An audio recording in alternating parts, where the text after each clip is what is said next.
সন্দ্বীপের চারপাশে যেসব চর উঠেছে সেগুলি সন্দ্বীপের মানুষের প্রাপ্য তাদের কাছে পৌঁছে দিতে হবে।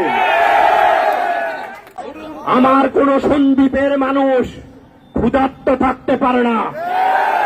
সন্দ্বীপের মানুষ কৃষি বিপ্লবের মধ্যে দিয়ে বাংলাদেশের মানুষের পেটে দুই বেলা ভাত দেবে।